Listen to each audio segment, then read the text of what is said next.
Alors que l'Irak se prépare aux élections parlementaires du 11 novembre, Bagdad redevient une scène de promesses.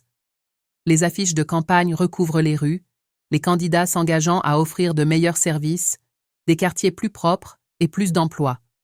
Mais pour beaucoup, le nombre d'affiches semble dépasser les promesses qui y sont inscrites, tandis que certains dans la ville disent qu'ils ne participeront pas.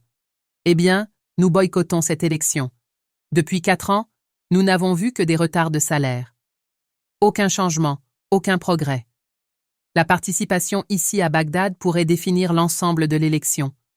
Avec des millions d'électeurs éligibles, la participation dans la capitale donnera le ton pour le prochain Parlement irakien.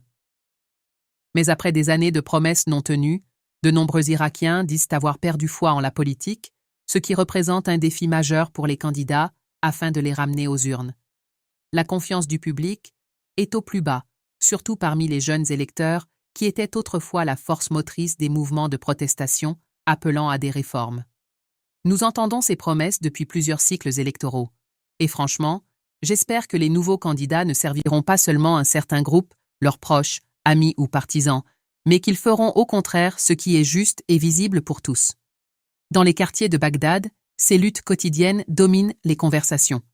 Les électeurs disent vouloir des actions, pas des slogans. Oui, je voterai. Les élections sont notre seule chance d'apporter un vrai changement. Pendant 20 ans, la politique a été guidée par la secte et par les intérêts partisans. Il est temps que les Irakiens choisissent pour le pays, pas pour le clan.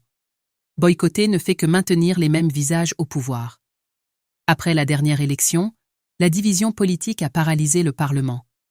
Le bloc dirigé par la figure populaire Muqtada al-Sadr boycotte ce scrutin, un geste qui pourrait modifier l'équilibre des pouvoirs et approfondir l'apathie des électeurs.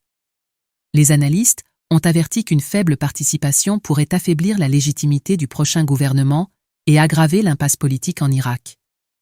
En Irak aujourd'hui, soit vous rejoignez un parti, soit vous êtes exclu du processus. Beaucoup de ceux au pouvoir manquent de réelles compétences, et cela a alimenté une profonde déception. Nous avons atteint une impasse politique. Il faudra peut-être un nouveau système et un nouveau leadership pour recommencer. Dans une ville qui a autrefois mené le mouvement de protestation en Irak, beaucoup se demandent maintenant s'ils doivent voter ou s'éloigner d'un système en qui ils n'ont plus confiance. Mahmoud Abda, Al Jazeera, Bagdad. Ne manquez pas, obtenez l'image complète.